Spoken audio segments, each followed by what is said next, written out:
This is the Perfect RIA, in case you didn't know. Bringing you all the strategies to help your business grow. Are you happy? Are you satisfied? Are you hanging on the edge of your seat? Sit back and listen in while you feel the beat, yeah! Don't worry. You've already given up. You just don't know it yet. Hello, everyone, and welcome to another episode of the Perfect RIA podcast. I'm your co-host, Matthew Jarvis, and with me, as usual, with the value sledgehammer, Micah Shalansky. That's right, Jarvis, the value sledgehammer. Yes, we're getting corny on our sound effects, but you know what? It's a lot of fun. If you listen to the last week episode, you understand the value sledgehammer now. If you didn't, you missed out. Go listen to that episode. But Jarvis, we got some pretty neat things to talk about this morning. Yeah, and I'm sort of curious, by the way, what sound effects should come next. I imagine that by the end of the year, this will be Jim Cramer's Mad Money, and we'll have 50 different sound effects buttons on the... I was just thinking about that, right? You just run it from a computer, but I really need that soundboard with all the different lights and buttons we can push while we're going through it. Yeah, that would be called... there's something that's called... What is that? Oh, playing Office. Yes, that is what that is called, by the way, just to be 100% clear. That's literally what that's called. There's a few episodes on that, by the way. If you're like, playing Office, that sounds like fun. Micah, you and I actually, we were interviewed by a publication recently. That's right. And the gal doing the interview, a lovely gal from Think Advisor, was saying, well, did you guys ever play Office as kids? And we said, no, that was not the...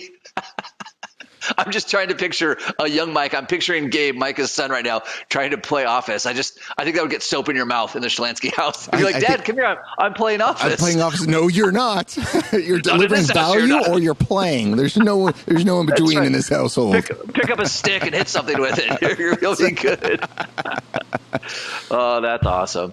Well, Jarvis, this podcast kind of came out because a couple of things. One is the 10x is easier than 2x. Now, several people had sent this our way. Shout out to Chip Munn. He listens to our podcast. He actually sent me the book while I was in Hawaii when it came out, which was really nice of him. So thank you for that. And going through that, and one of the things, we're always talking about growth. We're always talking about kind of pushing the needle. And Dan Sullivan's new book, when he's came out, is 10x is easier than 2x. And it really talks about that growth capacity that we need to have in our mindset and how we need to tweak things just a little bit.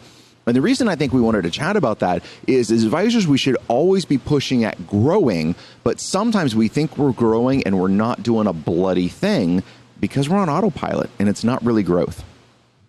You know, Mike, I think a couple of things come from that. One is, and I guess it's a spectrum, right? Either your goals are not ambitious enough, right? And so depending on where you are in your career progression, and you and I have the opportunity to talk with advisors that are day one. I mean, last week I was talking to some advisors. They were literally day one. And then other times we're talking to advisors that are multi-million dollars of production. And so some of this can come from your goals are not ambitious enough, or your goals are too ambitious. Micah, you and I talked about this before the episode aired. I remember in my first couple of years, this year I made $16,000. Next year, $1 million. $1 million. No idea how. Maybe I'll get winning lottery tickets. You know what? All those people that have no money, somebody they know will leave them a lot of money, and $1 million. You know, and the horrible part about this is, by the way, I had the same thing, exact same thing. And now I cringe when other people tell me this. But I wanted to make it, and I thought I had a fire in my belly. I thought I had a passion, right? I was visualizing the $1 million. I was visualizing me spending the $1 million. Like, all of those things were taking place. But I wasn't working. I wasn't doing the things I needed to do to move because I couldn't conceive at all what actions I had to take. I looked at other advisors and I said, by heavens, I'm doing the same thing that they're doing. They're not any smarter than I am, right? So I should automatically, because I have the same education source, so to speak, I should be making the same amount of income. And it really took a while for it to kick in and says, no. Education has virtually nothing to do with it. It's what activities am I doing? And it's not the playing Office activities I need to be focused on. It's the ones that, dare I say, deliver massive value. The value sledgehammer. Well, and there's this trap we fall into when we see advisors who are at the next level, or even worse yet, we perceive are at the next level. And what we see are the shiny things. We see the keeping up with the Jones thing. Oh, so-and-so says he's doing $1 million a year and he has a Facebook profile. Therefore, Facebook must be what got him to $1 million a year. Right. No, or so-and-so's doing seminars, and therefore all I need to do is do seminars and magically I'll get there. And we forget the endless reps that went into that. Our good friend, Brian Skinner, who's been on the podcast several times, right? He has built a phenomenal practice doing seminars, but this guy does rep after rep after rep, and he's a master of his trade, and he's constantly a student of the game. And so if you say, boy, I want to model Brian's success, which is phenomenal, don't think that just running a seminar is going to somehow get you there. You're going to have to put in all the reps that lead up to that. One of the things, just to shout out to Brian as well, one of the things I love chatting with him, he's like, hey, I would love to refine my prospect process. So we were chatting just a little bit about it. And when he messaged me, he said, hey, I don't want to waste your time. So I'm going to go back and I'm going to review all the videos you've already done on prospect process, on the system, on all of these things. And I was like, oh my gosh, I was so flattered. I was delighted to jump on the phone and chat with him because he was coming prepared. He wasn't coming thinking I was going to wave a magic wand and fix something. And also, he wasn't expecting me to pull a unicorn out of my rear end, right? It was a prospect process, and we were little tweaks that make a massive difference in improvements. Is all we were looking at doing is little tweaks in order to make things more streamlined. So we had realistic expectations. But Jarvis, you got to balance this out a little bit. So a coach recently pushed back on, actually might push back on me, but actually through my dad, the way it went, the communication came down. It says, look, if Micah's visualizing his goals, and this is your big goal, and he can quickly back into it by what you need to do to get there, the goal's not big enough. So my question for you, Jarvis, is that a good question or is that a stupid question? Because there are such things as stupid questions. 100% such things as stupid questions. I don't think this is one of them. And that's an interesting thing. So his point was, if you can see the path to the goal isn't big enough. Was that kind of? Yes. Interesting. Well, so I think, an example that would come to mind there would be like let's look at a really hyperbolous example would be Elon Musk, right? His goal from childhood, according to his biography, was to colonize Mars, but he hasn't spent the last 40 years just thinking about rockets, right? He's doing like one step after the next, right? I need to make money first. So I get having an aspirational goal. I think the trick would be, and I guess coming back around, is if you don't have milestone goals in between there. So if you say, hey, my goal is to take my practice from 500,000 this year to 5 million. Okay, that's a great, maybe you don't know how you're going to get 5 million, but you darn well better know how you're going to get to 750 or a million. I think that really nails it right there. It's okay to have like a big visionary goal that's out there and say, this is the mission, this is the path we're on, etc. But if you don't know what you're going to be doing the next year, it should be a couple of years, but the next year, the next quarter, the next month, the next week, the next day, in order to get you further along that process, I think you're doing it wrong. And the reason I'm going to say this is I'm just going to peel back to when, again, I was making $30,000 a year, and I said next year my goal is to make $1 million, and nobody could talk me out of that goal because I knew everything. And so I was going to make $1 million next year, and I wasn't doing a bloody thing to get there because I didn't really understand the path. Now, if my mission would have said, hey, I want to make that I am still remote in Hawaii, and this guy came next to me and decides to dump a bunch of ice. It's just huge area. You could be anywhere. There was a tsunami. There was a tsunami coming, yeah. 2,000, 3,000 square foot down here, and he's just next to me dumping ice. It's fantastic. All right, so moving on. But that is one of the questions that was there about saying, okay, I can have this mission, I can have this bigger stating goal that's there, but in the next week, what am I going to do? And I need to bunk that down into little chunks, right? So saying, sweet, I want to be $1 billion firm, I want to be a $5 billion firm, I want to be whatever that's going to be. Fantastic. That's the mission that I want to be out there for. I don't really think it's a mission, by the way, but anyways, that's the bigger picture that I want to be, but I need to break that down into little steps. Kind of an easy example that I'm going to say to this, well, maybe not an easy example, what we're going through right now in our practice is I have a goal of helping 1 million federal employees retire. That's a huge goal, and I have no idea how I'm going to achieve that goal. But I got a contact plan and says, great, this next year we're going to help a couple 100,000 people. That's going to be our goal, and this is how we're going to break it down piece by piece. Now, how am I going to measure that to 1 million? How am I going to get there? So there's some of that I kind of like because it's a higher purpose stating that I'm there, but my goals, I need to be measurable where I can achieve them. Yeah, and I think, Micah, to your point, it's got to boil down to I know what I need to do every single week to progress towards that goal. So if you've got help 1 million people retire, right, then it's got to be, hey, listen, each week I've got to produce 3 videos, quality videos every single week. And by the way, each month I need to invest in some kind of personal development that's going to improve the quality of my content. And so you've got to really be able to stack that back. Though I think there's another risk that comes into place here, Micah. So an advisor says, hey, listen, I want to be at $1 million of production or whatever your number you're aiming for. And they start spending money like they're already there. This is a mistake I made as well early on. I want to be at $1 million, and $1 million, certainly I'll need 4 employees. By the way, I still don't have 4 employees. Or I'm going to need this, or I'm going to need this, and we spend money like we've already got it. That is also a very dangerous trap to to fall into. So yes, you want to have your aspirational goal, but you've got to be really laser focused on what am I doing this week? How do I maintain a solid P&L this quarter, this year? And then I can keep going from there. You know, that other trap I think advisors are going to fall into, Jarvis, is hiring a junior. We hear this a lot this past year about somebody has, 50 households, 75 households. They're like, well, what's the next thing you need to do? Next thing I need to do is I need to hire a junior. Like, whoa, wait, you just got like profitable where you're making money and you're going to go give all that profit to somebody else. You are not in a state to hire a junior. But people think it's a chicken and egg thing, kind of what comes first. Well, guess what? Sales here's all ills. You need to have the revenue coming in order to pay for that position. I wouldn't create the position without having the revenue. Now, this is a complete opposite model compared to like the SaaS and technology model where they burn money they don't even have. So maybe I just don't get that mindset of it. So I'm only going to talk about what works in our practice. And what works is we got to have a mission. We got to have a goal. When my team says, great, we need another team member, fantastic. Here are the things that we need to do as a team. Here's the revenue we generate. Here's the things we need to accomplish before we go hire that new team member. Then once we do that, then everybody's on board bringing that team member on. But I'm not using a team member as a pressure relief valve of saying, oh my gosh, we're so overworked, we need another employee. Because 9 times out of 10, you're not overworked. You have crappy policies and procedures and people don't know how to do them, or you don't have solid leadership streamlining what your team should be doing. My good friend Austin, he always says, you don't need a junior advisor, you are the junior advisor, right? So, and so, if your practice, let's kind of throw some numbers here. If your practice isn't doing well north of $1 million gross, you should not even be considering. The word junior advisor should be a swear word coming out of your mouth. I always say, hire your first person as quick as you can, an assistant, a virtual assistant, as quick as you possibly can, so you can spend more time being an advisor and less time being an admin, and then wait a darn long time before you hire that next person, especially not a junior advisor. And Mike, I think this is this trap of trying to find silver bullets.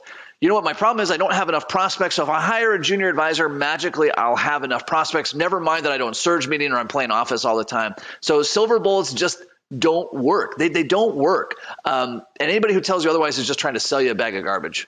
And if you're going to hire a junior advisor, more than likely their ability to run the company is not the same as yours because they don't have as much experience as you do. Hence the junior part of that relationship, right? So, even as a protege, so you have to be at a higher tier in order to bring them on to help train them. And if you got a hot pile of garbage, maybe you need to fix that hot pile of garbage first before you bring a junior on. I think magically it's going to fix. Maybe that junior is going to be their reward. Hey, once I get to this level, then I'm going to bring someone else onto household. Or maybe it's an aspect that you're looking at it. I see this a lot, Jarvis. I love your opinion on this. I look at advisors and we're chatting with them like, I need to hire junior clients because I have these 50 or 75 households I'm working with and they're really not paying me anything. So I'm going to hire a junior. Whoa. Hold on a second. Hang on a second. Yep. You're not making anything on those relationships, maybe 15 to 20 grand a year, and you're going to go hire somebody at $75,000 to $150,000 a year to service them. What, you're going to make it up on volume? Is that going to be the plan? Right? You're going backwards by that math, but we get so caught up in this that says, no, I have to keep these households or I have to keep doing this way, etc. And sometimes we just got to accept we built a bad business model and we need to change the business model. Another thing we need to look at when setting goals, and I'm a big fan of aspirational goals, we really have to look and say, what am I going to do differently this year, this quarter, this month, this week that I haven't been doing before? What caught me early in my career was I want it really bad. This year, I want to make $1 million more than I've ever wanted it before. And then I did all the same things I was doing before. And surprise, surprise, I got the same results. Actually, I got worse results because the burnout and the rejection starts piling up. So you've got to look and say, hey, if I want a different outcome, and I know this is 101 and I feel silly for even saying it, but we see it again and again. If I want a different outcome, I have to do something different. Again, it's not some silver bullet. Hey, I'm going to spend $1 gazillion on a marketing platform.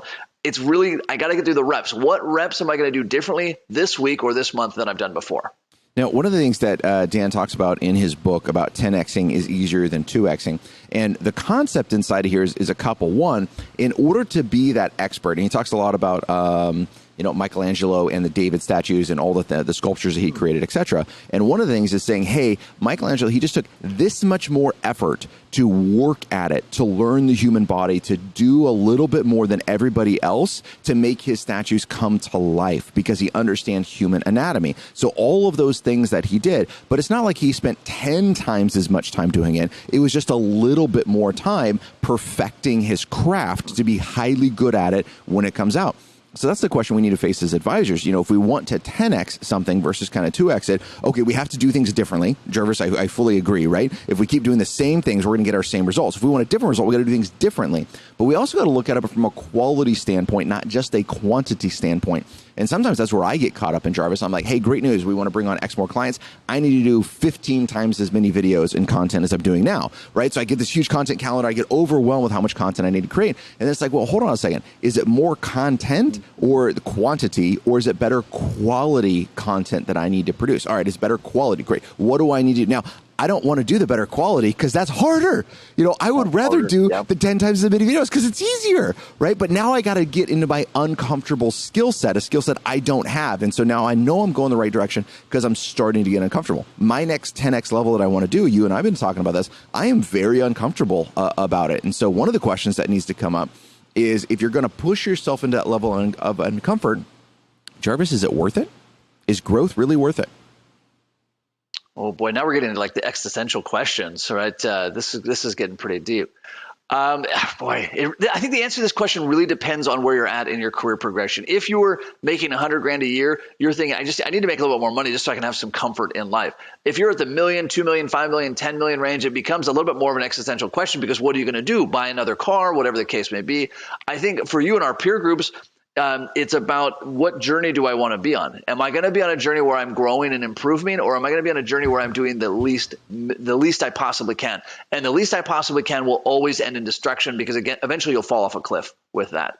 And so maybe we're saying, hey, you need to grow for growth's sake because it makes you a better human being. But either way, and I think, Mike, I loved your point, you've got to say, hey, what am I going to get better at? Not what do I want more of? What do I desperately want? What am I willing to get better at? And I think also, what am I willing to stop doing? So what is it I'm doing that's sabotaging my success? It could be the time you're spending watching Netflix. For me, and I've talked about this several times, the time I used to spend reading the Wall Street Journal, that was sabotaging a lot of my success. So I simply had to block that from email, right? That's a massive productivity killer, but it's very emotionally satisfied. So what are the things you're going to stop doing so that you can continue on that path of success?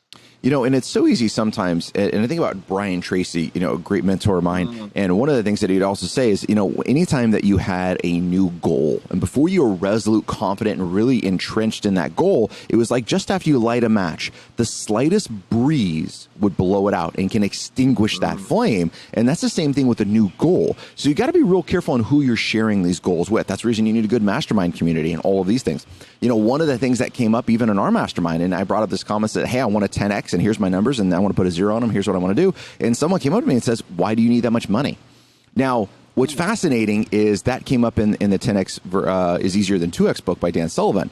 And one of the things that I took away from that is saying, look, when people start asking you, why do you need that much money? That's the wrong person to be having this conversation with. That doesn't mean they're a bad person, but they don't get that growth mindset, and maybe they can't relate for whatever reason. Again, this doesn't mean they're a bad person, but they're probably not the best one you should be focused on, because I think there's a cost to getting goals, Jarvis.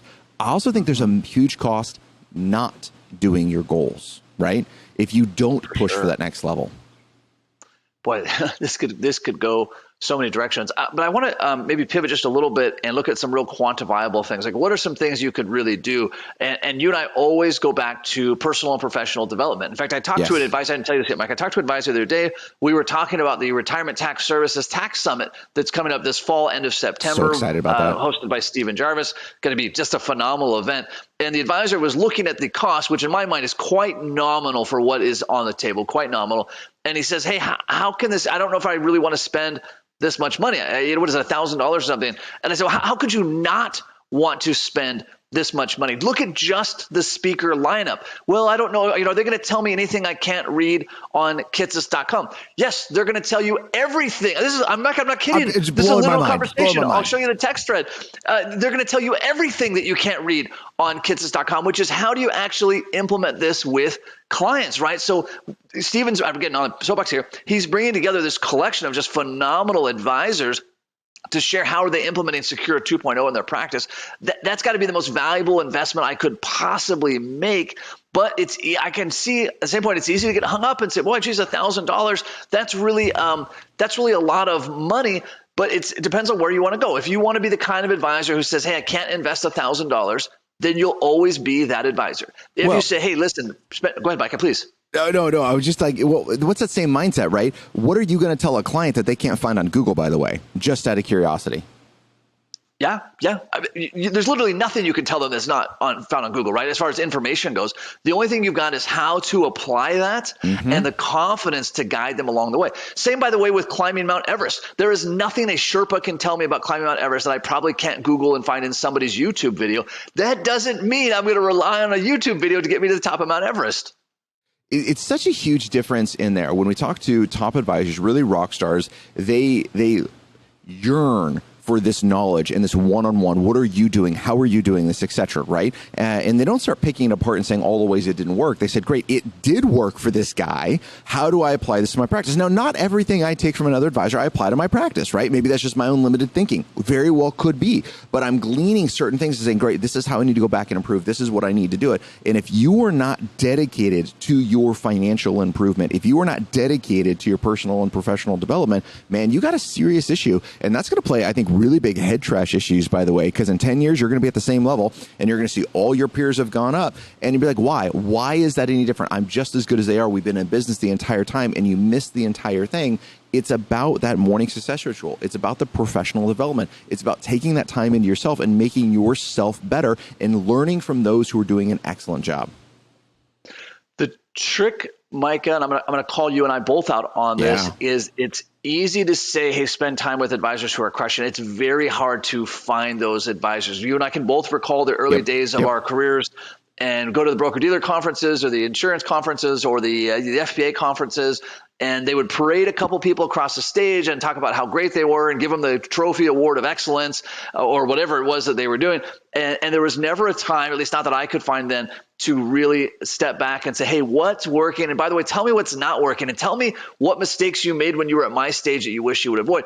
Micah, that's ultimately why you and I created this podcast. It's why we created the Perfect RIA coaching program, the Backstage Pass, Invictus, all the things that come with it, because we desperately wanted to create an environment where advisors could learn from each other, warts and all, about what really works in the real world and real practices and what does not work, despite how many experts tell you otherwise. Amen. That's really going to be the focus. I love that. You got to be continually improving. You got to set the money aside. That's the reason I'm a huge fan of the personal development account, Jarvis, is because if you're not constantly setting money aside, it is really easy to justify, I can't afford going to this conference. I can't afford this mastermind. I can't afford this education. I'm just going to jump on kitsis.com. Now, this isn't knocking kitsis.com. There's a wealth of information in there, right? Nothing but mad props to him for putting all of that great content together, but it's different. I think Kitsis would agree with this. It's different reading something versus talking with advisors who are doing it and getting that one-on-one interaction. And you have to be setting money aside in your personal and professional development at minimum 5%, ideally more than that, but at minimum 5% of your gross needs to be going into that PD budget every single year.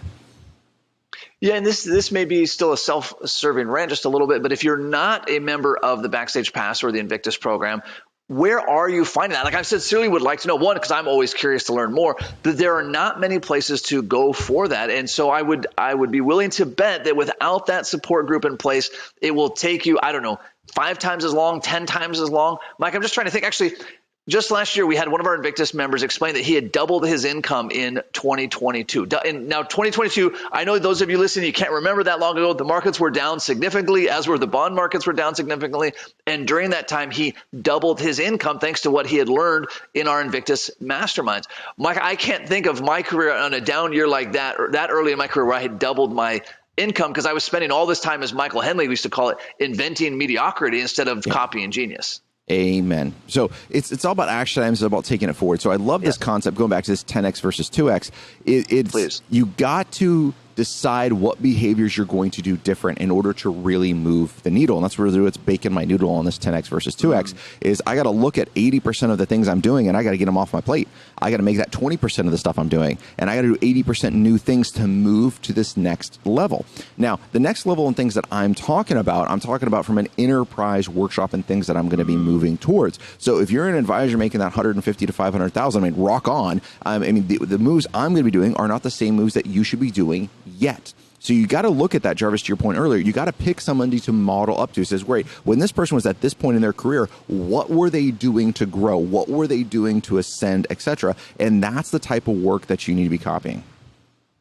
Micah, one last thought kind of comes to mind for me, and this is something I got caught up in early in my career when I was setting goals, is I got in this should space. Ooh. What I should do is this, and what I should do is this, and then it comes the guilt and the shame. Why am I not $1 million producer? Why am I not doing these things? And so that should space, that guilt, shame space, Brene Brown talks about this, there's no power that comes there. The power comes from what am I going to do? What do I choose to do or choose not to do? If you say, hey, I choose not to do personal development and I'm okay with my practice coasting, okay, then choose that. I don't think it's a good choice, but choose it. And if you find yourself saying, hey, I should be doing more personal development, stop that thought and book your personal development right now. Find a local comedy club and take a stand-up comedy class. Join the Backstage Pass, attend the RTS or the TPR summits, whatever it is, take action on it. Don't stay in that should space. Yeah. You got to get action. You got to get outside of that. I love it. And with goal setting, right? I think this really comes to that. You got to put that out there. What do you want to do? Then you got to back it up with the why. Why do you want to do that? Because someone's going to ask you that. And also you're going to get caught up at some point in the minutia, the grind, the work side of it, and it's going to suck. I mean, I wish it was all roses, but we all know it's not. There's times where it just sucks, and you got to grind through that. And if you don't have a big enough why, a big enough compelling reason to push you through that, you will give up or you'll backslide, and you'll make all the excuses in the world why you should. I mean, that's because I'm guilty of it, right? I've done it. That's the reason I know this. I will make all the reasons of it, but it still doesn't help us progress where we need to be. So you really got to look at that why question. Why are you doing this? Why are you pushing, etc.? And you got to answer it for yourself. Yeah, you definitely do. And I'm a kind of visual on a lot of things. I love to translate that down to just a couple of images. Sometimes people call this vision boards. I like to have them taped to my computer monitor. Micah, for the longest time, I've told you this, I used to have taped to my computer monitor a picture of a boat, a picture of a Tesla, and a picture of a lake house. And this, I guess, goes back to the question we started this episode with.